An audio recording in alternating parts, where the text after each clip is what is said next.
Hello and welcome to gradeupstudy.com। तो स्वागत है आपका आज के इस लेक्चर में। तो आज हम पढ़ेंगे मौलिक अधिकार के बारे में।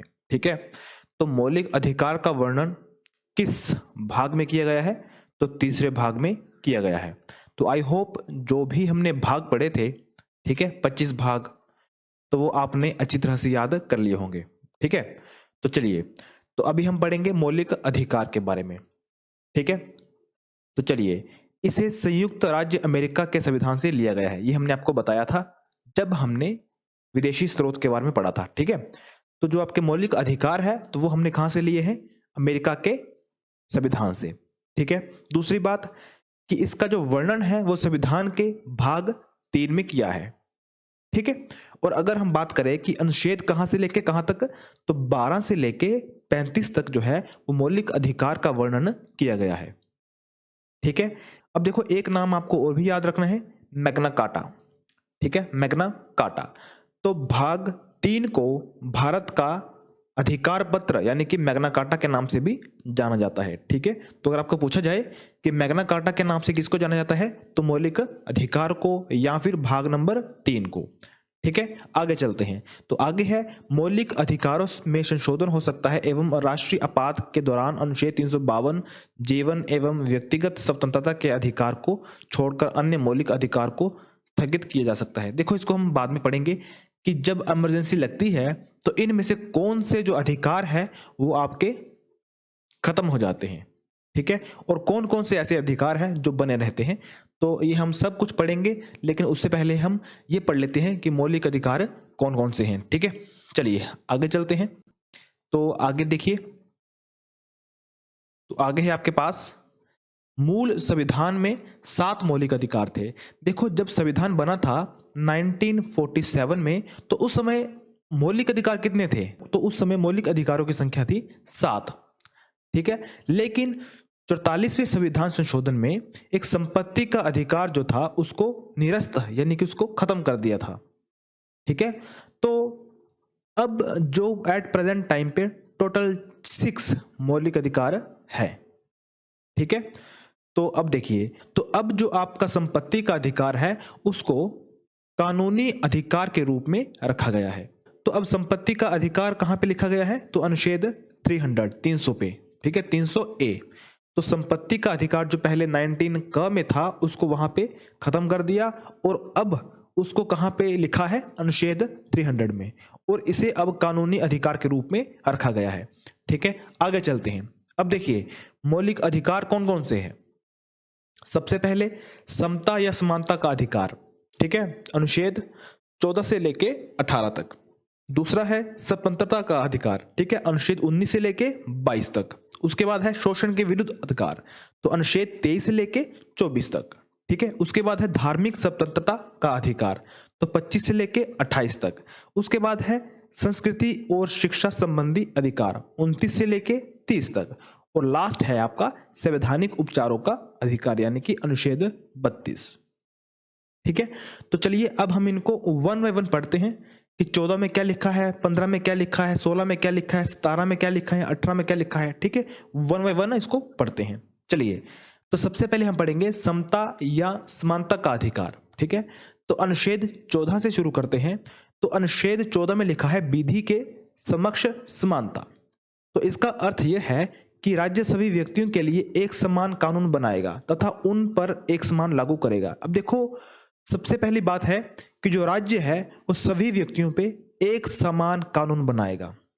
ठीक है, अगर कोई कानून बनाया है तो वो फीमेल पे भी सेम इंप्लीमेंट होगा और मेल पर भी सेम इंप्लीमेंट होगा। ठीक है, अगर अभी 18 वर्ष की आयु होने पर वोट देने की जो है वो स्वतंत्रता है, तो वो फीमेल के लिए भी है और मेल के लिए भी है। ठीक है, तो इसीलिए बोला गया है कि विधि के समक्ष सभी को समानता दी जाएगी। ठीक है, आगे है अनुच्छेद 15। तो अनुच्छेद 15 में क्या लिखा है? धर्म, नस्ल, जाति, लिंग या जन्म स्थान के आधार पर भेदभाव नहीं किया जाएगा, निषेध किया गया है।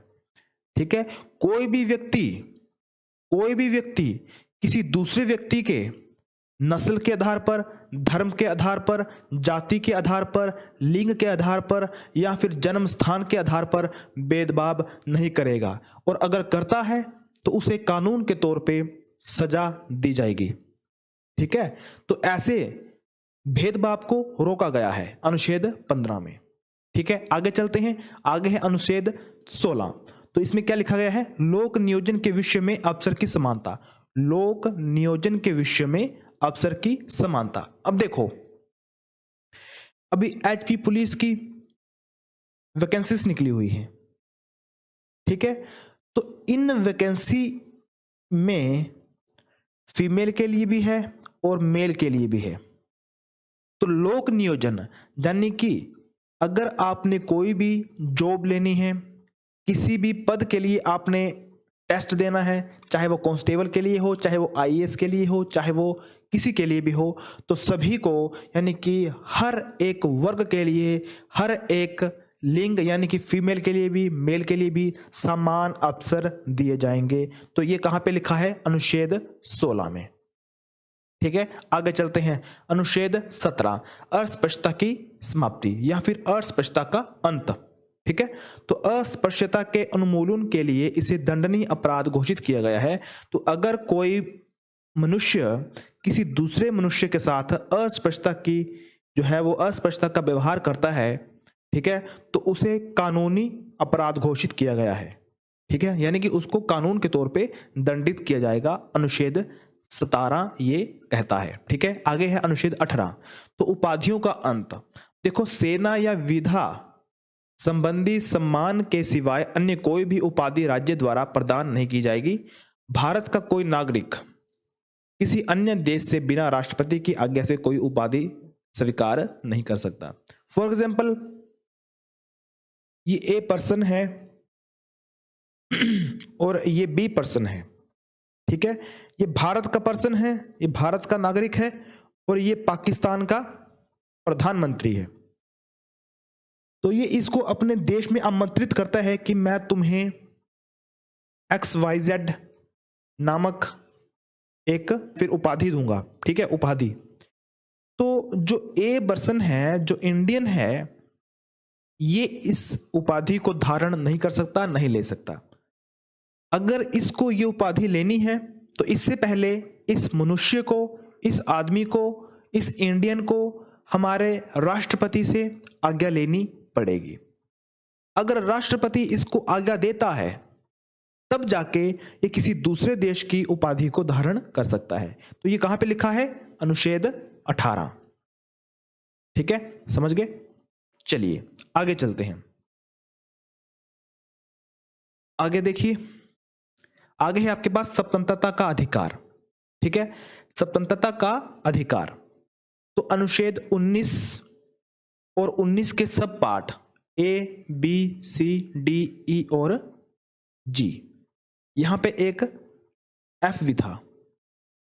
ठीक है, उसको हम बाद में पढ़ेंगे। अब देखिए,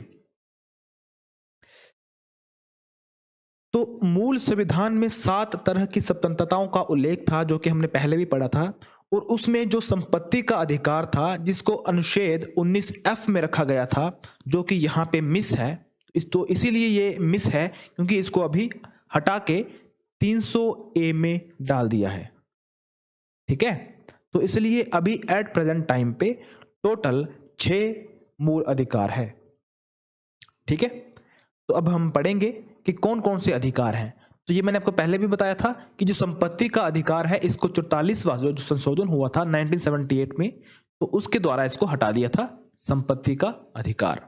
ठीक है, तो चलिए अब हम पढ़ते हैं कि 6 तरह के जो हमें स्वतंत्रता का अधिकार दिए गए हैं, स्वतंत्रता का अधिकार जो हमें दिए गए हैं वो कौन कौन से हैं।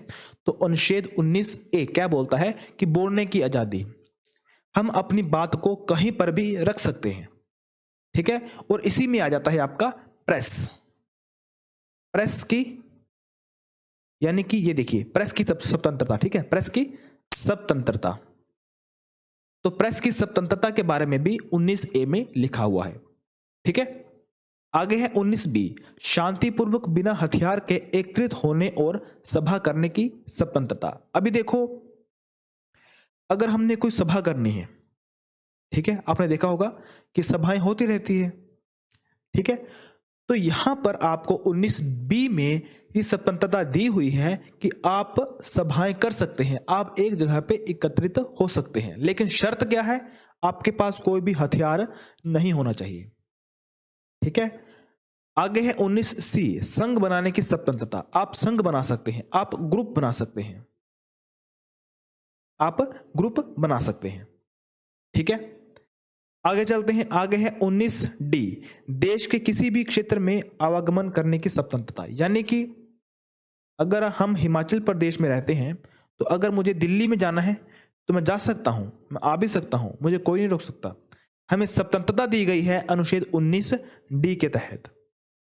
ठीक है, हम कहीं भी अपने पूरे भारत में घूम सकते हैं।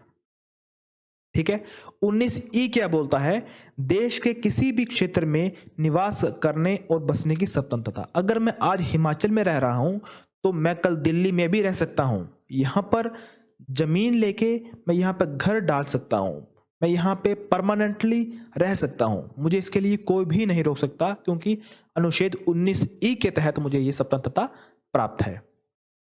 लेकिन पहले क्या था, पहला जम्मू कश्मीर में 370 लागू था।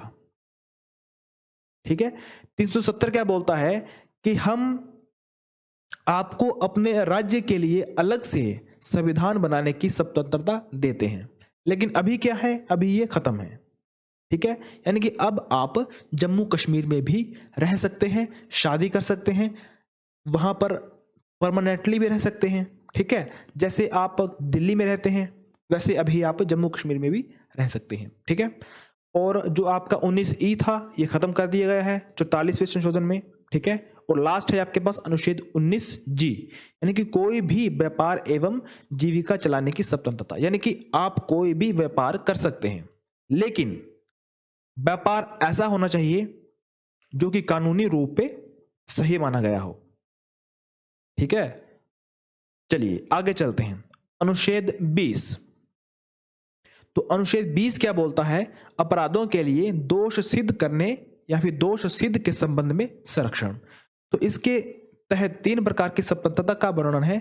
किसी भी व्यक्ति को एक अपराध के लिए सिर्फ एक बार सजा मिलेगी। अगर एक व्यक्ति ने कोई एक अपराध किया है तो उसे सिर्फ और सिर्फ एक बार ही सजा मिलेगी, बार बार सजा नहीं मिलेगी।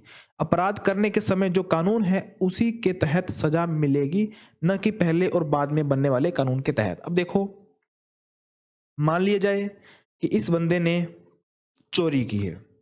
क्या की है, चोरी की है। कब की है, आज की है। तो आज के कानून के तहत चोरी करने वाले को 5,000 का जुर्माना देना पड़ेगा। ठीक है, ठीक है, इसको आज पकड़ लिया पुलिस ने। परसों की बात आई, 2 दिन बाद, ठीक है 2 दिन बाद की बात कर लें, तो 2 दिन बाद एक संशोधन किया गया कि जो चोरी करेगा उसको 1,00,000 रुपए का जुर्माना पड़ेगा। अब देखो, इसने जो चोरी आज की थी और कानून इसके चोरी करने के 2 दिन बाद बना है, तो अब ये जो व्यक्ति है, अब आप मुझे बताओ कि ये कितने पैसे देगा, कितना जुर्माना देगा, 5,000 देगा या फिर 1,00,000 देगा? तो ये 5,000 देगा। तो चोरी करते समय जो कानून बना था तो उसी के अंतर्गत इस व्यक्ति को सजा दी जाएगी, ना कि उसके बाद बने हुए कानून के तहत में। ठीक है, क्लियर है ना? आगे देखिए, किसी भी व्यक्ति को स्वयं के विरुद्ध न्यायालय में गवाही देने के लिए बाध्य नहीं किया जाएगा। देखो, अगर इस बंदे को हमने न्यायालय में खड़ा कर दिया तो इसको हम फोर्स नहीं कर सकते कि तुम अपने विरुद्ध, यानी कि अपने विरुद्ध आप गवाही दो कि मैंने सच में चोरी की है। ठीक है, यानी कि आप इस बंदे पे प्रेशर नहीं डाल सकते, जबरदस्ती आप इसको बाध्य नहीं कर सकते। ठीक है, ये कहता है अनुच्छेद 20। आगे चलते हैं, आगे है अनुच्छेद 21। तो अनुच्छेद 21 क्या बोलता है, राज्य से 14 वर्ष के आयु के समस्त बच्चों को जो है वो निःशुल्क तथा अनिवार्य शिक्षा उपलब्ध करवाएगा। अब देखो, ये पहले नहीं था, ये कब लाया गया, 86वां संशोधन। ये बड़ा इंपॉर्टेंट है कि बच्चों को निःशुल्क शिक्षा उपलब्ध करवाना किस संशोधन में कहा गया था, यानी कि किस संशोधन में इसके बारे में ये तय किया गया था? तो 86वां संशोधन 2002। ठीक है, आगे चलते हैं। अनुच्छेद 22, कुछ दशाओं में गिरफ्तारी और निरोध में संरक्षण। ये फिर से आपका गिरफ्तारी के संबंध में है। तो देखिए ये अनुच्छेद 22 क्या बोलता है? अगर किसी भी व्यक्ति को मनमाने ढंग से हिरासत में ले लिया गया हो। अब आपने कई बार देखा होगा कि पुलिस वाले क्या करते हैं, जबरदस्ती हिरासत में ले लेते हैं।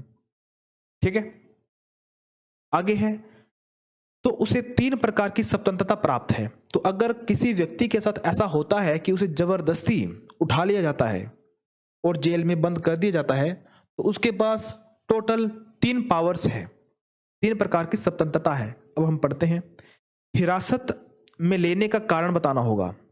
अगर आपको पुलिस उठा के ले जाती है तो पुलिस को आपको उठाने का कारण बताना पड़ेगा कि आपकी गलती क्या है। दूसरी बात, 24 घंटे के अंदर आने जाने के समय को छोड़ के उसे दंडाधिकारी के समक्ष पेश किया जाएगा, यानी कि उसको कोर्ट में पेश किया जाएगा 24 घंटे के अंदर अंदर। ठीक है, अगर आपने किसी को उठाया है, अगर पुलिस वाले ने किसी को उठाया है, तो सबसे पहले उसको उसकी गलती बतानी पड़ेगी, उसका अपराध बताना पड़ेगा। ठीक है, उसके बाद उसे 24 घंटे के अंदर अंदर अपना जो पास में जो आपका न्यायालय होगा वहां पे पेश करना पड़ेगा। ठीक है, आगे देखिए, आगे है, हाँ रुको, यहां पे देखिए, और यहां पे जो तीसरा है उसे अपनी पसंद के वकील से सलाह लेने का भी अधिकार है। ठीक है, यानी कि वो अपने मनपसंद वकील से सलाह भी ले सकता है। ठीक है, तो ये 3 प्रकार की स्वतंत्रता जो है वो गिरफ्तार किए हुए पर्सन के पास होती है। ठीक है, आगे चलते हैं। तो किस अनुच्छेद में लिखा है ये? अनुच्छेद 22 में। ठीक है, चले फिर आगे चलते हैं। आगे है आपके पास शोषण के विरुद्ध अधिकार। ठीक है, शोषण के विरुद्ध अधिकार। अभी आपने देखा होगा कि छोटे छोटे बच्चों को कारखानों में काम करने के लिए लगा दिया जाता है। ठीक है, जो कि एक कानूनी अपराध है। तो देखिए उसके बारे में भारतीय संविधान में क्या लिखा है कि अनुच्छेद 23 क्या बोलता है? मानव के दुर्व्यवहार और बलात् श्रम का प्रतिषेध। ठीक है, इसके द्वारा किसी व्यक्ति की खरीद बिक्री, किसी पर्सन को बेचना खरीदना, बेगारी तथा इसी प्रकार के अन्य जबरदस्ती लिया हुआ श्रम निषिद्ध ठहराया है। मतलब जबरदस्ती बच्चों से काम करवाना। ठीक है, तो ये क्या किया गया है? ये निषेध माना गया है, यानी कि ये गलत माना गया है।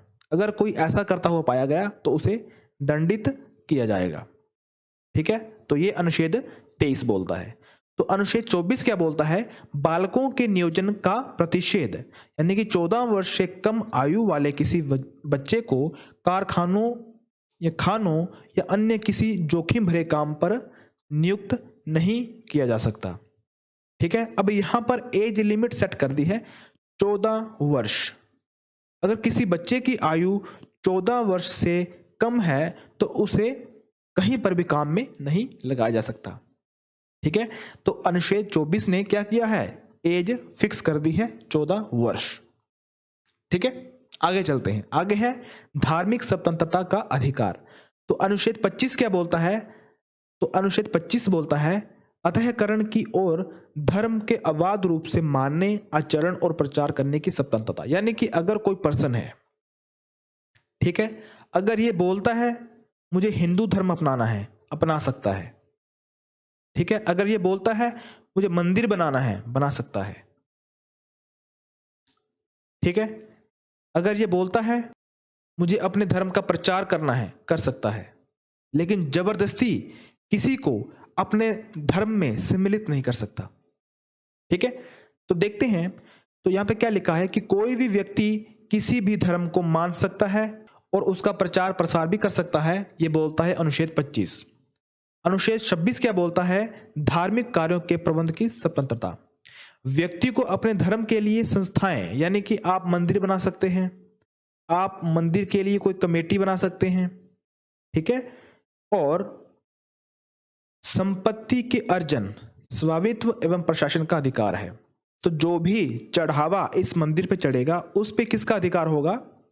उसी कमेटी का। ठीक है, और इस पे जो है वो टैक्स नहीं लगता है। ठीक है, तो जो मंदिर की संपत्ति होती है उस पे सरकार टैक्स नहीं लगा सकती। ठीक है, आगे है अनुच्छेद 27, राज्य किसी भी व्यक्ति को ऐसे कर देने के लिए बाध्य नहीं कर सकती जिसकी आय किसी विशेष धर्म अथवा धार्मिक स्वतंत्रता की उन्नति या पोषण में व्यय करने के लिए विशेष रूप से निश्चित कर दी गई है। अब देखो,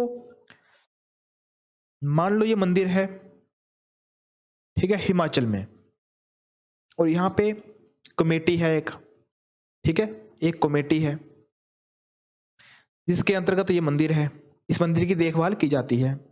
तो जो भी चढ़ावा यहां पे चढ़ाया जाता है, ठीक है, जो भी आमदनी यहां पर होती है, आमदनी एक सही शब्द नहीं है, जो भी यहां पर दक्षिणा इकट्ठी होती है तो उस पे जो राज्य सरकार है वो कर नहीं लगा सकती, पहली बात, ठीक है, और उनको बाध्य भी नहीं कर सकती। तो ये कहा गया है अनुच्छेद 27 में, ठीक है, 27 में। आगे है अनुच्छेद 28, राज्य विधि से पूर्णतः पोषित किसी शिक्षा संस्थान में कोई धार्मिक शिक्षा नहीं दी जाएगी। ऐसे शिक्षण संस्थान अपने विद्यार्थियों को किसी धार्मिक अनुष्ठान में भाग लेने या किसी बाध्य नहीं कर सकते।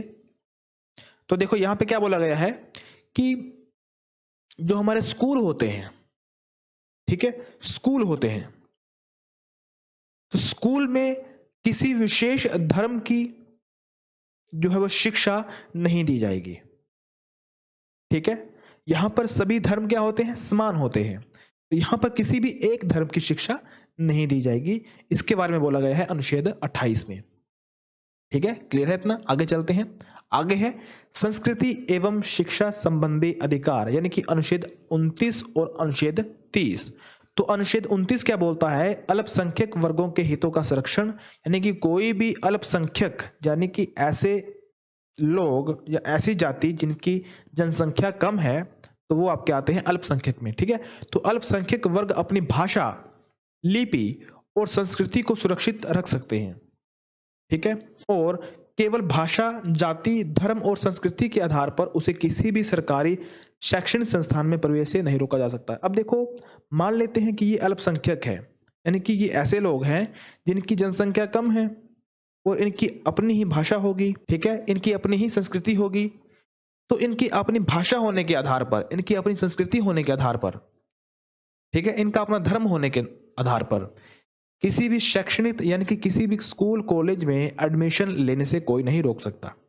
यानी कि इनके लिए भी किसी भी स्कूल में पढ़ने, किसी भी कॉलेज में एडमिशन लेने का समान रूप से अधिकार है। तो ये क्या बोलता है, अनुच्छेद 29 बोलता है, ठीक है ना, ठीक है। आगे चलते हैं, आगे है अनुच्छेद 30। तो अनुच्छेद 30 क्या बोलता है, शिक्षा संस्थानों की स्थापना और प्रशासन करने की अल्पसंख्यक वर्गों का अधिकार। कोई भी अल्पसंख्यक वर्ग अपनी पसंद का शैक्षणिक संस्था चला सकता है, यानी कि ये अपना भी कोई भी स्कूल कॉलेज चला सकते हैं, ठीक है, और सरकार उसे अनुदान देने में किसी भी तरह का भेदभाव नहीं करेगी, यानी कि सरकार भी अपना यहाँ पे पूर्ण योगदान देगी, सरकार कोई भी यहाँ पर भेदभाव नहीं कर सकती है, ठीक है। तो ये बोलता है अनुच्छेद 30। आगे चलते हैं, आगे है संवैधानिक उपचारों का अधिकार, ठीक है, संवैधानिक उपचारों का अधिकार। तो संवैधानिक उपचारों के अधिकार को डॉक्टर भीमराव अंबेडकर ने संविधान की आत्मा कहा है। ये बड़ा इंपॉर्टेंट क्वेश्चन है कि संविधान की आत्मा को किस अनुच्छेद को कहा गया है, यानी कि संविधान की आत्मा जो है वो किस अनुच्छेद को कहा गया है, तो अनुच्छेद 32, ठीक है। तो देखिए अनुच्छेद 32 के तहत, अनुच्छेद 32 के तहत हमें उच्चतम न्यायालय में आवेदन करने का अधिकार प्राप्त है। इस संबंध में सर्वोच्च न्यायालय को 5 तरह की रिट निकालने की शक्ति दी गई है। तो ये 5 रिट्स आपको याद होनी चाहिए। पहली रिट क्या है, बंदी प्रत्यक्षीकरण। दूसरी क्या है, परमादेश। तीसरी क्या है, प्रतिषेध लेख। चौथी क्या है, उत्प्रेषण। पांचवी क्या है, अधिकार परीक्षा लेख, ठीक है। बस आपको इतना ही याद करना है। तो आज हमने क्या पढ़ा, तो आज हमने पढ़े हैं मौलिक अधिकार, ठीक है, आज हमने पढ़े हैं मौलिक अधिकार। तो आई होप आपको आज की वीडियो काफी हेल्पफुल रही होगी, ठीक है, काफी हेल्पफुल आपको लगी होगी। तो अगर आपको वीडियो अच्छी लगेगी तो आपने वीडियो को लाइक करना है, वीडियो को शेयर करना है, और चैनल को सब्सक्राइब तो आपने कर ही लिया होगा। अगर नहीं किया है तो प्रेस करके चैनल को सब्सक्राइब कर लें, ठीक है। तो फिर मिलते हैं नेक्स्ट वीडियो में, तब तक के लिए जय हिंद।